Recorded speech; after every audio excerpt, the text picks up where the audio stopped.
Assalamualaikum warahmatullahi wabarakatuh. Apa kabar pemirsa setia titian kaum yang dirahmati, dimuliakan, cintai Allah Subhanahu wa taala. Senang sekali saya Siti Kirani kembali hadir menjumpai Anda di pagi ini, tentunya di acara titian kaum. Dan insya Allah selama 1 jam ke depan kita akan membahas tema kita pagi ini adalah kriteria suami yang soleh. Dan pastinya ibu-ibu di sini sangat mengidamkan suaminya yang soleh ya Bu ya. Suaminya udah soleh belum? Ih, ketawa dia. Ragu-ragu. Bu, suaminya udah soleh belum? Insya Allah ya, kita berharap dan berdoa. Assalamualaikum ibu-ibu dari pengajian mana nih? Nah, lemes deh. Assalamualaikum. Nah, gitu dong. Sehat semua Bu? Alhamdulillah. Semangat ya Bu ya. Ibu mohon dipegang mic-nya, nanti saya nanya-nanya lagi. Assalamualaikum Bu. Sehat semua? Alhamdulillah.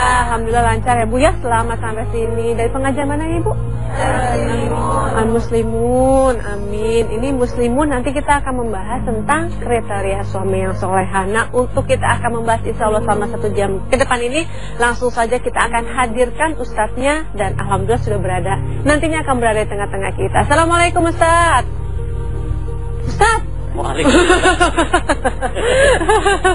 Kaget saya. Alhamdulillah. Luar biasa, kelihatan wajah-wajahnya Masya Allah. Iya, subhanallah. Dan alhamdulillah juga Ustaz, kita langsung saja ke pembahasan kita tentang suami yang soleh. Insya Allah ibu-ibu hadir di sini dan pemirsa juga pastinya mempunyai suami yang soleh adalah suatu keinginan ya Bu ya. Dan insya Allah kita bisa membawa kita sebagai seorang istri menjadi istri yang soleha juga. Dan insya Allah sama-sama ketemu di surga ya Ustaz ya. Iya. Iya, amin. Silakan Ustaz, seperti apa suami yang soleh itu? Bismillahirrahmanirrahim. Ibu-ibu yang dimuliakan Allah, pemirsa yang budiman, Assalamualaikum warahmatullahi wabarakatuh. Waalaikumsalam warahmatullahi wabarakatuh. Innal hamdalillah, segala puji hanya bagi Allah. Allah Subhanahu wa taala yang Maha menguasai setiap bentuk kejadian. Iyyahu na'budu wa iyyahu nasta'in.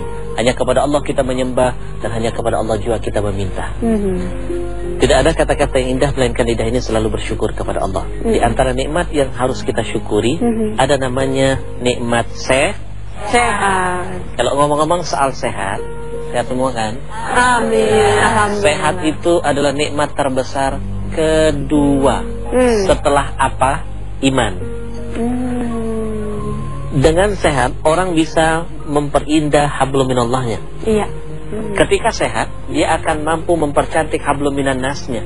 Benar kan? Iya. Nah, waktu sehat, dia akan bisa berbuat segala-galanya. Betul. Ibu bisa naik imannya karena sehat dulu kan? Betul. Ibu bisa hadir ke sini karena sehat. Coba kalau nggak sehat nggak mungkin nunggu di sini. Betul. Iya kan? Tuh, maka ini harus disyukuri nikmat sehat. Dengan sama-sama kita mengucap kalimat alhamdulillah. Alhamdulillahirabbil alamin. Baik. Tadi ngomongin apa? Iya. Oh, suami soleh. Saya jadi teringat kalau ngomong-ngomong soal soleh. Kemarin ketemu ibu-ibu, saya tanya, Bu, suaminya soleh ya? Oh, bener Ustaz. Beruntung dong. Apa beruntung? Orang namanya aja soleh. Orang namanya doang katanya. Namanya soleh, tapi sikapnya toleh katanya. Toleh itu lawannya soleh. Ada artinya Ustaz? Kalau soleh itu baik kan? Kalau toleh itu lawannya buruk berarti. Lawannya. Jadi kalau soleh itu baik, kalau toleh jelek. Itu tuh yang suka toleh kanan. Menoleh itu. Baik, setiap orang pasti mengharapkan pasangannya bisa tampil menjadi pasangan yang baik. Bukan cuma di dunia, tapi juga nanti di akhirat. Iya. Setiap orang ketika dia melangkah ke jenjang pernikahan, harapannya cuma satu. Dia kepengen ini yang pertama dan yang terakhir kan. Iya. Rumah tangganya itu bisa membuat dia bahagia di dunia, tapi juga bisa membuat dia mulia nanti di akhirat. Amin. Nah, setiap orang pasti punya impian itu. Makanya sebelum kita melangkah ke jenjang pernikahan, agama mengajarkan diselidiki dulu calon suami kita itu siapa. Tanya namanya. Namanya itu Yusuf apa Yosef? Ibrahim apa Abraham? Iya. Sulaiman apa Siluman? Ditanya dulu. Betul kan? Diselidiki. Lihat agamanya, biar ke depan kita dapat ketenangan dan kebahagiaan. Nah, kalau ngomong-ngomong soal suami yang soleh, saya jadi tertarik. Ada 5 tipe suami.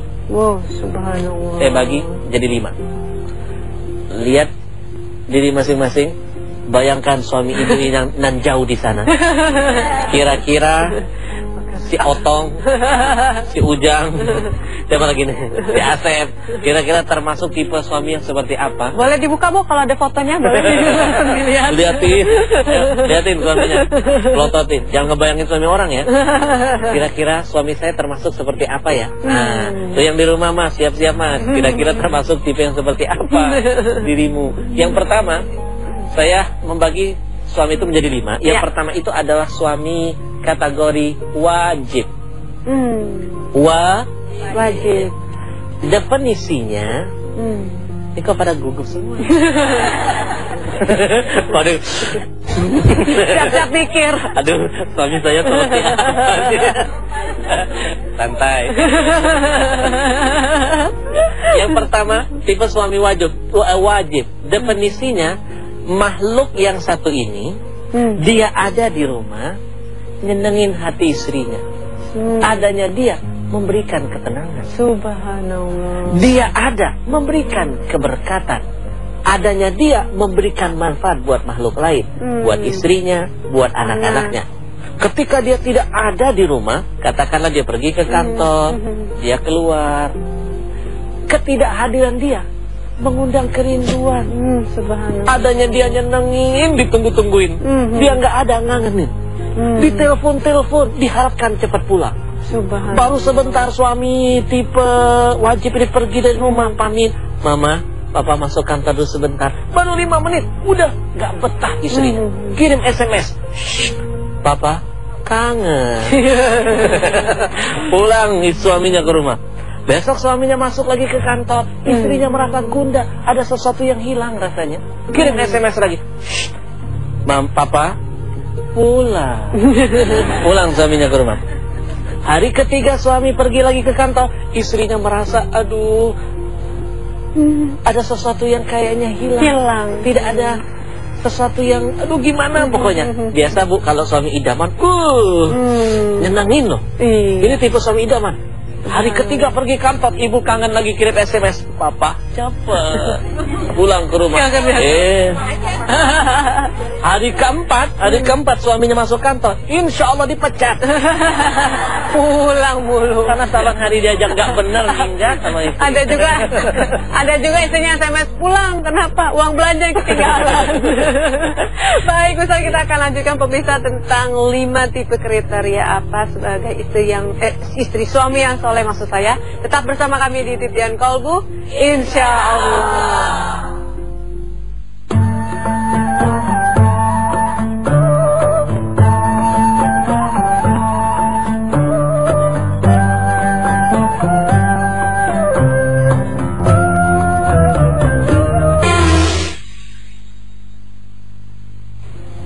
Subhanallah, kalau kita bisa atau kita memiliki atau mencontohkan keteladanan Rasulullah, beliau adalah salah satu panutan kita agar suami kita bisa menjadi suami yang soleh dan insya Allah bisa tadi menjadi suami yang wajib ya Ustaz ya. Tipe yang pertama. Tipe yang pertama. Tipe idaman. Iya. Teladan kita siapa? Rasulullah. Rasul itu termasuk tipe yang seperti ini. Adanya Rasul di mana saja, ditunggu-tunggu kehadirannya. Iya. Orang itu rebutan loh, para sahabat itu rebutan mau duduk bisa berdampingan dengan Rasul. Ketika Rasul pergi, mereka semua meneteskan air mata, terasa kayak singkat hidup ini. Bukan cuma para sahabat yang sedih berpisah dengan Rasul, pohon kurma pernah menangis loh karena berpisah dari sentuhan dengan Rasul. Sejarah membuktikan suatu hari ketika Rasul bersandar di pohon kurma. Biasa kan pohon kurma kan, kalau kita udah bersandar di belakang kan pasti berbekas.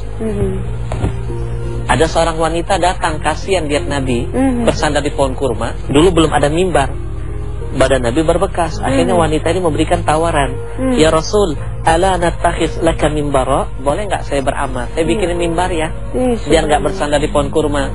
Jadi engkau bersandar di mimbar baru nanti buatan saya. Dibikinin mimbar. Apa kata Nabi? In syi'ti, silahkan nona, monggo. Dibikinin mimbar. Begitu mimbar jadi, Nabi akhirnya bersandar di mimbar pemberian wanita baik tadi, dan tidak bersandar lagi di pohon kurma. Ternyata apa yang terjadi? Itu Nabi mendengar ada suara tangisan seperti tangisan bayi. Begitu dicari, ternyata yang menangis itu pohon kurma. Begitu ditanya, kenapa engkau menangis? Karena berpisah dari sentuhan dengan dirimu ya Rasul. Subhanallah. Pohon kurma sedih karena berpisah dengan Rasul. Bu, kenapa Rasul bisa begini? Karena Rasul itu tipe orang yang memberikan manfaat bagi makhluk lain. Makanya kalau kita bisa jadi orang yang bermanfaat, insya Allah adanya kita ditungguin. Jika tidak ada, dinanti-nantikan, bahkan didoakan. Subhanallah. Itu yang pertama. Grafiknya selalu naik loh. Makin tua makin jadi. Jadi apa Ustaz? Maksudnya makin jadi dekat dengan Allah. Gitu aja kok repot. Makin jadi dekat dengan Allah, makin jadi akrab dengan sesama manusia. Iya. Bukan makin tua, tua keladi. Ya, itu tipe yang pertama. Yang kedua, ya suami kita seperti ini. Amin. Amin, amin. Kok lemes kayaknya aminnya? Amin, amin. Kecewa. Yang kedua, agak turun yang levelnya. Tipe suami kategori sunnah. Sunnah. Definisinya, dia ada di rumah memang nyenengin hati istrinya. Dia ada memang memberikan manfaat. Dia ada di rumah memang membahagiakan. Tapi ketika dia tidak ada di rumah, tidak dirasakan oleh istri dan anaknya sebagai satu kehilangan. Jadi dia ada aja nyenengin, dia nggak ada, enjoy aja. Kenapa bisa begini? Mungkin dia ini tipe suami yang gak ikhlas berbuat apapun untuk anak istrinya, sehingga tidak berkesan di hati keluarganya.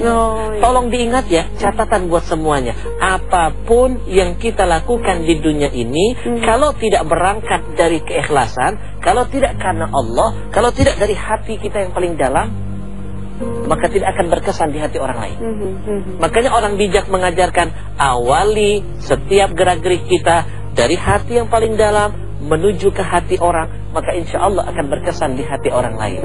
Amin. Innamal a'mal bin niat. Segala sesuatu tanyakan kembali kepada niatnya. Kalau niatnya baik, walaupun kecil yang kita lakukan akan berkesan besar dan dibalas dengan yang sesuatu yang besar. Tapi kalau nggak ikhlas, walaupun besar, kecil balasan dari Allah Subhanahu wa taala. Nah, yang kedua ini tipe suami yang tidak ikhlas. Kalau ada mertua, baru deh tuh. Baru. Kalau nggak ada mertua, habis. Kalau baru nikah, nggak boleh istrinya digigit nyamuk aja ribut kampung. Tapi begitu udah punya anak, istri jatuh ke lubang, dia marah-marah. Makanya matanya kan begitu. Nah, grafiknya, kalau yang pertama itu selalu naik. Naik. Dia cermin orang yang mengamalkan hadis Nabi, khairun nas anfa'uhum linnas. Orang yang baik, yang mulia adalah yang memberikan manfaat. Dia cermin dari firman Allah, ar-rijal qawwamuna 'alan nisa. Laki itu sebagai pemimpin bagi wanita. Dia betul-betul memposisikan dirinya pemimpin. Yang namanya pemimpin bertanggung jawab dengan apapun yang terjadi kepada yang dipimpin. Betul kan? Iya. Nah, grafiknya naik. Kalau yang kedua itu kadang naik kadang turun, tergantung cuaca. Kalau lagi mood, ada orang, nggak ada orang, pendaratan darurat. Tergantung cuaca. Lagi banyak uang, lagi nggak ada uang, lagi ada maunya sama ibu. Kalau lagi ada maunya, enak saya punya asisten banyak. Baik. Itu yang kedua. Baik. Nah, kalau misalnya tadi segalanya bergantung dengan niat gitu ya. Berarti ibadah yang dilakukan suami kepada istri, ya suami sunnah itu hanya ingin dilihat manusia ya Ustaz, ya, tidak ingin dilihat oleh Allah. Baik, yang ketiga Ustaz. Tipe suami kategori mubah. Definisinya, dia ada, dia tidak ada, sami mawon. Bodoh wae. Dia hidup, dia mati, sama saja. Hidupnya nggak memberi manfaat, mati nggak mendatangkan mudarat. Dia ada nggak ada, sama saja. Bagaikan bangkai berjalan di mata Allah. Adanya dia seperti tidak adanya dia. La yahya wa la yamut. Ini tipe suami yang mungkin ciri-cirinya letoy, nggak punya semangat hidup, kerjanya ngelamun. ke laut aja. Makan tidur kan. Makan tidur kan. Ciri-cirinya begini loh, ciri-cirinya begini.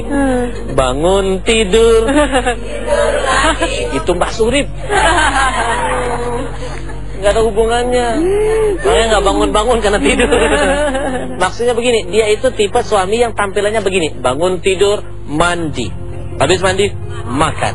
Habis makan, habis tidur, mandi. Habis mandi, makan.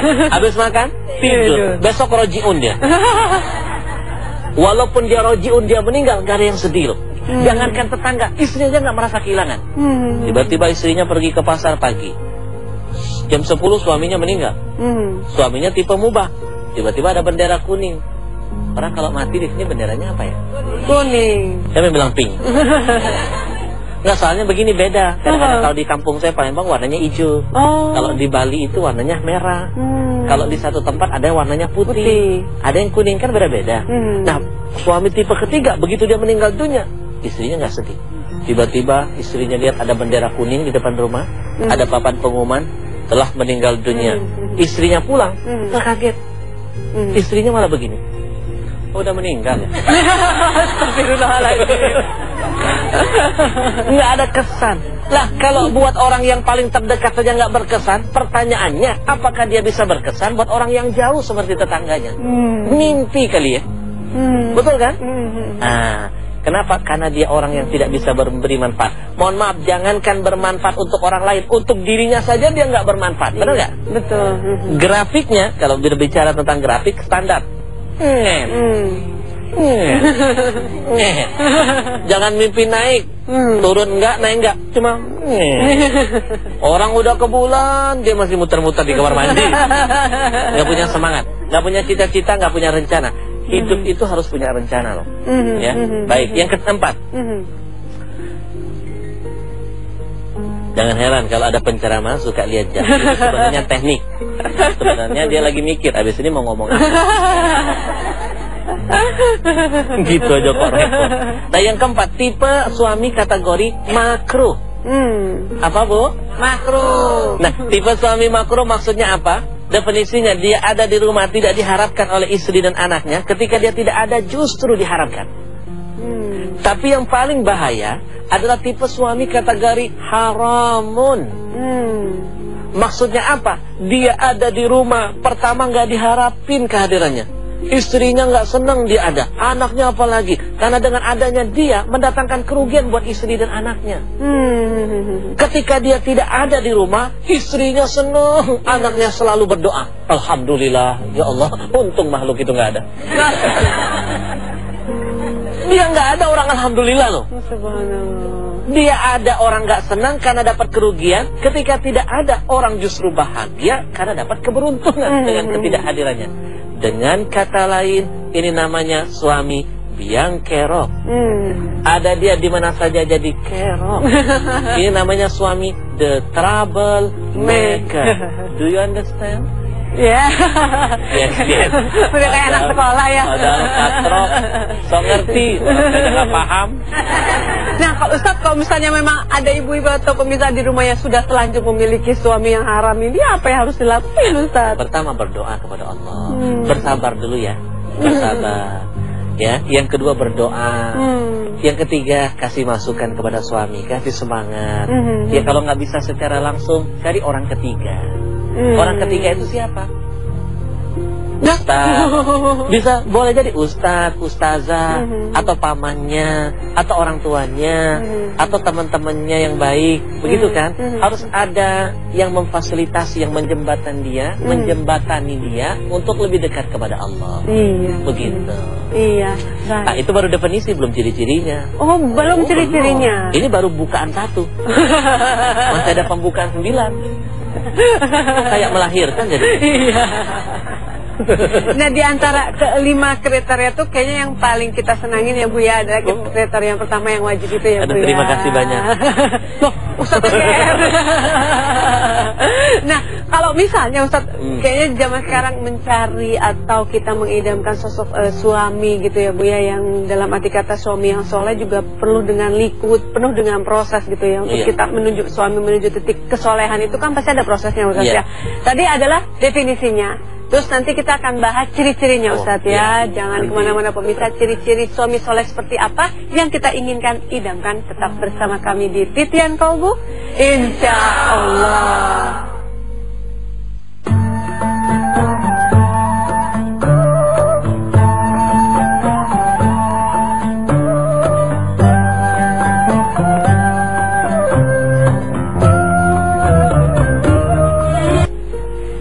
Ya, setiap rumah tangga pasti menginginkan suaminya agar selalu soleh. Nah, kalau kita ingin suami kita soleh, kita pun sebagai istri, keluarga, ataupun orang tua harus selalu mendukung atau mensupport apa yang diharapkan atau diinginkan suami juga ya Ustaz ya. Betul. Karena seorang yang soleh itu juga tidak bisa berdiri sendiri ya.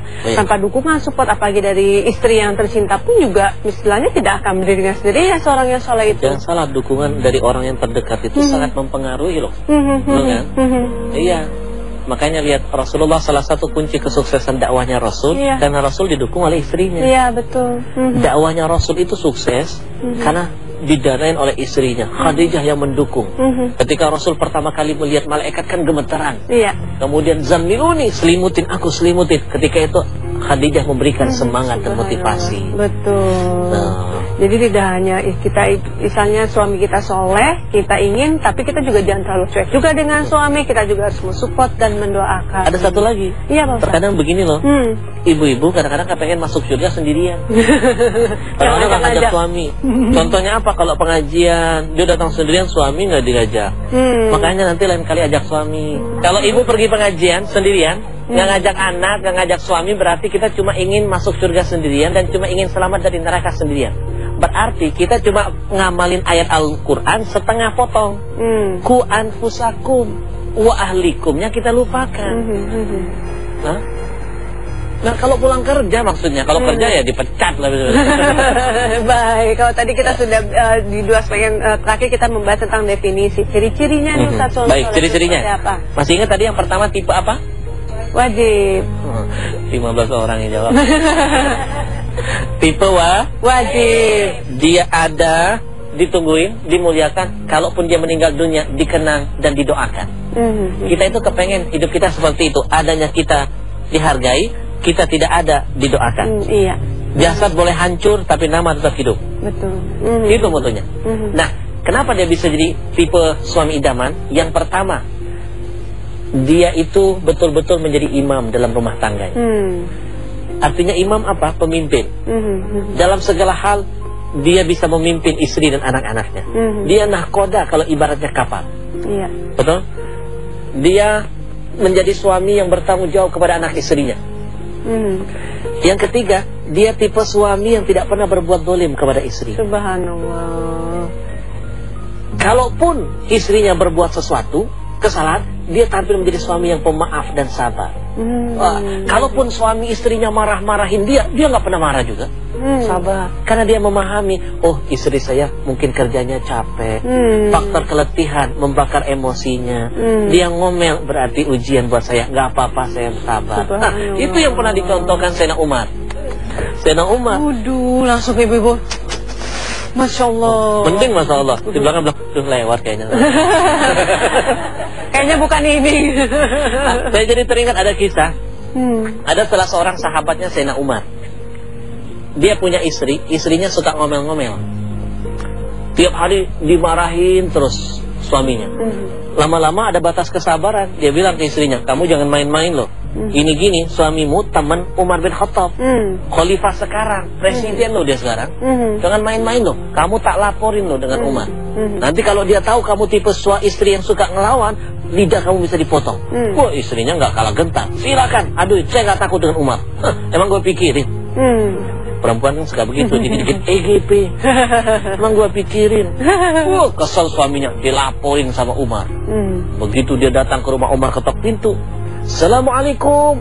Gak jadi dia, balik lagi dia ke rumah. Istrinya bingung. Udah kamu ngelapor sama teman kamu Umar? Udah kamu ngasih tahu saya tipe istri yang suka marah-marahin kamu? Belum. Kok kamu gak ngelapor? Gimana mau ngelapor? Orang saya lihat Umar dimarahin bininya. Umar aja dimarah-marahin bininya, diem aja. Sabar loh. Berarti apalagi saya yang bukan presiden. Berarti saya harus jauh lebih sabar ngadepin makhluk seperti kamu. Nah, tipe yang pertama ini suaminya penyabar. Amin. Aduh, kalau istrinya panas dia jadi pendingin. Begitu loh. Amin ya Rabbal alamin. Lihat contohnya seperti siapa? Rasul. Iya, subhanallah ya. Rasul itu penyabar dan tidak pernah marah kepada istrinya. Suatu hari, Bu, Nabi Muhammad pernah pulang dari masjid kemalaman. Mungkin karena banyak sahabat yang bertanya ya, akhirnya pulangnya malam. Begitu nyampe ke rumah, ketok pintu. Assalamualaikum Aisyah. Aisyah istrinya mungkin nunggu Nabi terlalu lama, akhirnya ketiduran.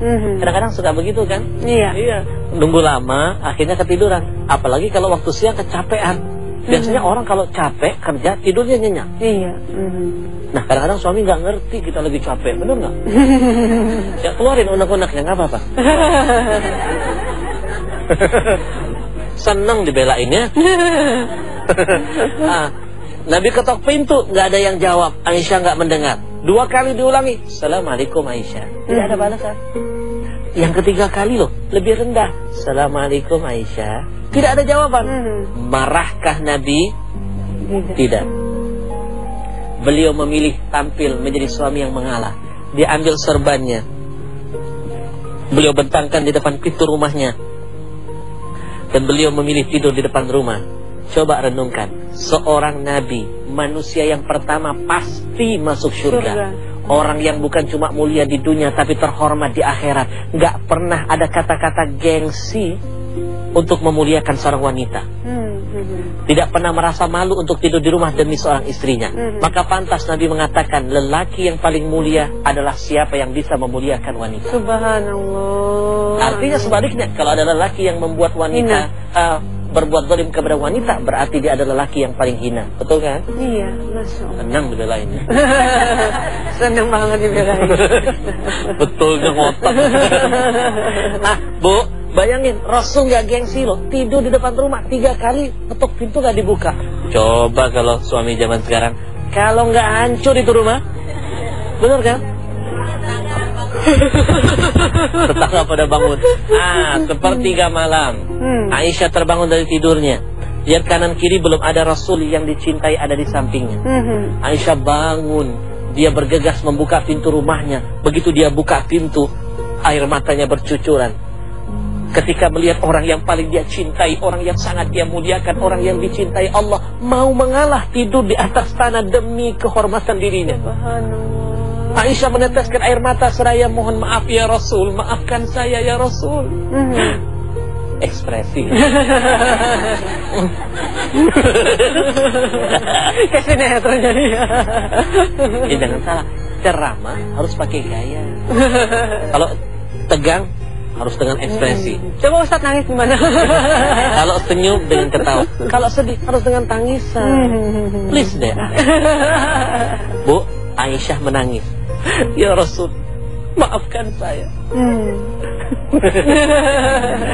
Ngenyek.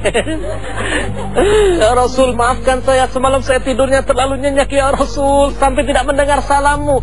Subhanallah, air mata Aisyah menetes di pipi Rasul. Ketika itu Rasul terbangun dari tidurnya. Begitu lihat istrinya menetes ke air mata, beliau tampil menjadi suami, tipe wajib, tipe idaman. Beliau langsung berdiri, beliau hapus air mata istrinya.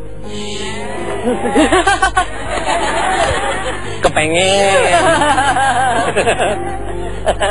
Ini maksudnya dia menandakan bahwa Rasul itu romantis. Betul. Subhanallah, Rasul hapus air mata istrinya. Kemudian Aisyah merengek-rengek, ya Rasul maafkan saya. Ditutup mulut istrinya. Ya Rasul maafkan. Ya Rasul maafkan. Ya Rasul. Gak usah nyemprot-nyemprot. Bu, mau tahu nggak kenapa Rasul cepat-cepat? Kenapa Rasul cepat-cepat menutup mulut istrinya? Mau tahu kenapa?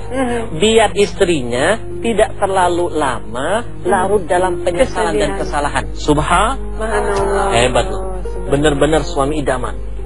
Ditutup pun dengan gaya santun. Aisyah, jangan minta maaf sayang. Berikan kesempatan biar saya jadi orang yang pertama minta maaf. maafkan saya semalamnya semalam pulangnya terlambat. Subhanallah, udah nggak dibukain pintu, tidur di depan rumah, beralaskan kain tipis, jadi orang yang pertama masuk surga. Kesian. Tapi Ustaz, zaman sekarang kayaknya aduh, untuk cari suami seperti itu, nggak ada. Zaman sekarang kalau Rasul begini, suami istrinya minta maaf, Aisyah, maafkan saya. Suami zaman sekarang begitu istri nggak ngebukain pintu, tidur depan rumah, istri ngebukain pintu, Pak maafin, bogem mentah yang mampir. Aduh, ya Allah. Benar kan? Tuh, Bu, luar biasa ya Nabi kita Muhammad ya. Subhanallah. Ada lagi ciri-cirinya. Ciri-ciri suami idaman itu adalah pandai memuliakan istrinya wanita. Salah satu bentuk bagaimana Rasul memuliakan istrinya. Coba lihat. Khadijah, mohon maaf, walaupun sudah menikah dengan Khadijah, Khadijah itu lebih tua dari Rasul. Rasul 25, Khadijah. Selama menikah dengan Khadijah, Rasul tidak menikah dengan siapa-siapa. Kesetiaannya luar biasa. Coba lihat. Jadi jangan percaya dengan omongan-omongan orang Barat. Rasul itu tipe suami yang tidak setia. Siapa bilang? Buktinya, kalau Rasul nggak setia, nggak mungkin Rasul mau menikah dengan orang yang lebih tua. Pasti nyari yang lebih muda. Tapi Rasul menikah dengan orang yang lebih tua. Bahkan setelah Khadijah meninggal dunia, Rasul menikah dengan yang muda, Aisyah. Itu setiap detik Rasul memuji Khadijah. Sampai sempat membuat Aisyah jadi cemburu akhirnya. Itu menandakan betapa Khadijah tidak dilupakan. Subhanallah. Ada lagi? Baik. Kita akan lanjutkan Ustaz ya. Dan pemirsa di rumah, Titi yang Qoblo akan kembali salah satu berikut ini dengan kesimpulan yang akan diberikan Ustaz Al-Habsyi. Seperti apa kesimpulannya? Tetap bersama kami, insya Allah.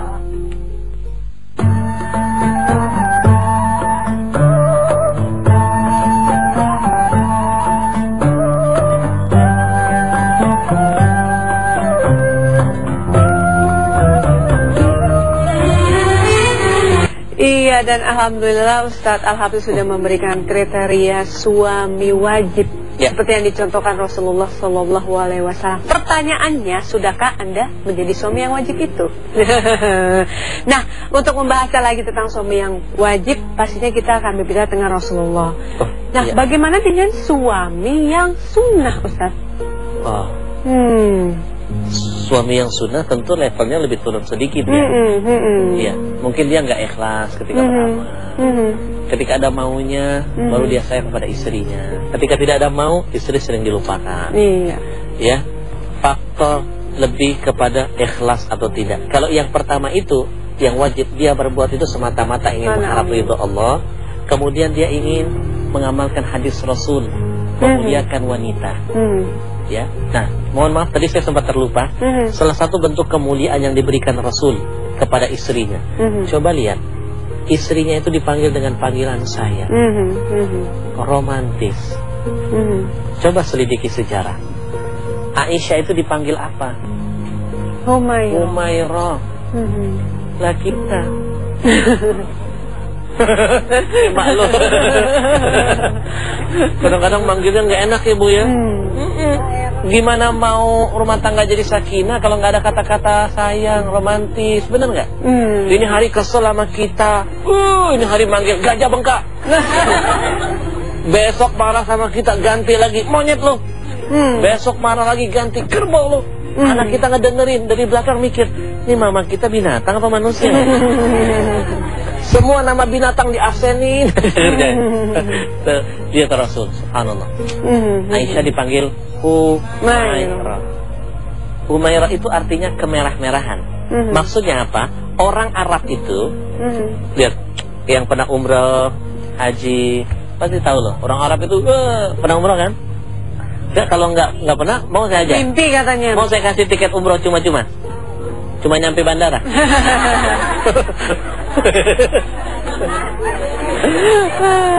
Sampai sana bayar sendiri. Bu, orang Arab itu kan kulitnya putih. Ketika dia terkena matahari, itu makin merah. Makin merah loh. Humairah makin memerah. Beda dengan kita. Kita kena matahari makin gosong. Nah, Aisyah dipanggil Humairah karena kulitnya kemerah-merahan. Enak kan? Ya Humairah. Saya belajar dari Rasul. Akhirnya saya pun coba mengarang-arang panggilan untuk istri. Saya manggil istri saya huril ain, bidadariku. Jangan syirik ya. Istri saya diam-diam manggil dengan panggilan sayang juga, Sidi. Bukan sapu lidi loh. Sidi. Itu panggilan sayang wanita Arab kepada suaminya. Nah, akhirnya ada interaksi. Kalau kita memanggil dengan panggilan sayang, ada keharmonisan. Makanya ada rumus take and give. Kalau ingin menerima, kita dulu memberi. Kalau misalnya ibu manggil suami papa, biasanya papa akan manggil mama. Itu rumus gitu. Kalau ibu manggil ayah, suami manggil bunda. Ibu. Kalau misalnya ibu manggil suami aa, suami manggil ibu bentar. Hapus banget. Teteh. Bu, lihat Rasul memanggil Aisyah Humairah, ya. Karena kulitnya kemerah-merahan. Kemarin saya sempat ceramain ini. Teman saya di belakang serius banget ngedengerin ceramah. Pulang ke rumah, dia lihat istrinya. Cuma masalahnya istrinya hitam legam. Dia bingung mau manggil apa. Mau black sweet, bingung. Niatnya mau ngamalin apa yang seperti dicontohin Rasul, tapi dia nggak punya ilmu, kebablasan. Dia lihat istrinya hitam, dia panggil apa? Ya Hajar Aswad. Bukan senang istrinya, apalagi hajar. Ya artinya apa? Segala sesuatu itu harus pakai ilmu, harus disesuaikan. Nah, tipe yang sunnah adalah tipe suami yang beramal, berbuat sesuatu itu mengharap pujian dari orang lain, bukan mengharap ridhonya Allah Subhanahu wa taala. Sehingga tidak akan berkesan di hati istri dan anak-anaknya. Iya, baik. Kalau yang tipe apa? Mubah ya. Tipe mubah itu adalah tipe suami yang tidak punya harapan, tidak punya rencana, tidak punya cita-cita, dan tidak mau berusaha untuk merubah nasibnya. Padahal Allah sendiri ke laut aja. Bener, ke laut aja. Mending kalau ke laut mancing, manyun. Nah, dia ini tipe suami yang tidak punya semangat berubah. Padahal Allah sendiri memberikan sebuah bocoran. Innallaha la yughayyiru ma biqaumin hatta yughayyiru ma bi anfusihim. Allah tidak akan merubah nasib satu kaum, melainkan kaum itu punya niat untuk merubah nasibnya. Kalau ingin baik, berubah dulu dong, berusaha, berjuang. Betul kan? Nggak bisa kita mengharap hujan, langit mengeluarkan hujan emas. Tidak ada ceritanya. Betul. Harus ada usaha, baru kita dapat hasilnya. Iya, subhanallah. Baik. Nah, kalau misalnya tadi bicara mengenai seorang suami dalam arti kata makro, nah kalau misalnya memang Ustaz, suami itu memang dia itu memang tidak bisa bekerja karena memang sakit ataupun apa gitu. Nah, si istri harus mencari nafkah untuk keluarganya. Nah, apakah itu memang diperbolehkan juga di dalam Islam? Baik. Saya teringat ada kisah Asma binti Abi Bakar, ya, anaknya Abu Bakar Siddiq. Dia punya suami Zubair bin Awam. Setiap hari dia bekerja membantu suaminya. Ya, dia mengurus kuda, mengurus hewan ternaknya. Kemudian dia menumbuk biji-bijian, lalu dia masak, lalu dia pergi ke kebun mengangkat buah-buahan. Dia bantu suaminya bekerja. Jadi wanita bekerja diperbolehkan. Tapi dengan catatan, yang pertama, selama suaminya ridho. Dan tempat pekerjaannya itu tidak melawan kodrat kewanitaannya. Bekerja sebagai suster, asal gak ngesot.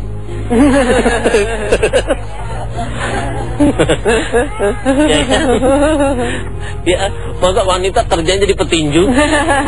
Kan gak lucu kan? Keluar dari kodrat, dilarang. Kemudian dia bekerja, dia bisa menjaga kehormatan dirinya, menutup aurat, tidak bergaul dengan yang sesuatu yang bukan mahrimnya. Betul kan? Nah, ada kalanya, Neng, wanita itu jadi wajib harus bekerja. Ada kalanya tulang punggung keluarga, Ustaz, ya. Ketika mungkin suaminya sudah meninggal dunia. Betul. Ya, jadi dia bisa jadi sunnah, bisa jadi wajib. Ketika sunnah, kalau dia bekerja dapat pahala, kalau tidak nggak apa-apa. Contohnya mungkin suaminya penghasilannya kecil, sementara tanggung jawabnya besar. Kemudian wanitanya buka usaha kecil-kecilan bantu. Yang dia lakukan bernilai jihad juga di mata Allah, dapat pahala. Nah, ada kalanya wanita bekerja bisa jadi wajib, harus. Kalau nggak begitu, bisa-bisa dia menjadi wanita yang mengharap uluran tangan orang. Akhirnya menjadi orang yang malas. Kapan? Ketika suaminya meninggal, atau ketika dia janda, diceri oleh suaminya, mengharuskan dia untuk berjuang menggapai rahmat Allah. Iya, subhanallah. Iya, baik. Makruh sudah Ustaz ya, sunnah sudah, yang terakhir haram. Tipe suami haram itu iya. cukup kita aja yang tahu. Iya, apa Ustaz? Ini tipe suami yang suka zalim. Oh, iya. Tiap hari mukul istrinya, tiap hari ngebius istrinya, tiap hari main kasar, tiap hari KDRT. KDRT. Udah nggak pernah ngasih nafkah, malah mencuri harta istrinya. Nauzubillah min dzalik. Sudah nggak pernah bertanggung jawab kepada anaknya, malah menodain anaknya. Banyak yang begini. Iya. Ada orang tua menghamilin anaknya, betul kan? Ini tipe suami-suami yang haram. Ada dia biang kerok, ada masalah. Yang begini cepat banget didoain orang mati. Iya, nih baik. Iya. Ustaz, terima kasih banyak ya. Selesai. Iya, waktu ilmunya, kesempatan, subhanallah, salam untuk keluarga dan ibu-ibu yang hadir di sini. Terima kasih banyak ibu sudah menemani saya. Ibu-ibu dari Citerep ya. Terima kasih ibu ya. Salam untuk keluarga dan pemirsa. Semoga kita selalu berharap berdoa suami-suami kita digolongkan menjadi suami-suami yang wajib itu Ustaz ya. Amin ya rabbal alamin, yang soleh dan menjadi idaman bagi kita semua agar kita bisa selamat dunia akhirat. Amin. Seperti biasa, sebelum berpisah, menuntut ilmu suatu kewajiban, tapi alangkah lebih baik jika kita mengamalkan. Jangan lupa untuk tetap terus menyaksikan Titian Kompus setiap hari Senin sampai dengan Jumat jam 3:30 pagi hanya di TV One. Sesekiranya pamit undur diri, mohon maaf dengan segala kekurangan dan salah-salah kata. Wassalamualaikum warahmatullahi wabarakatuh.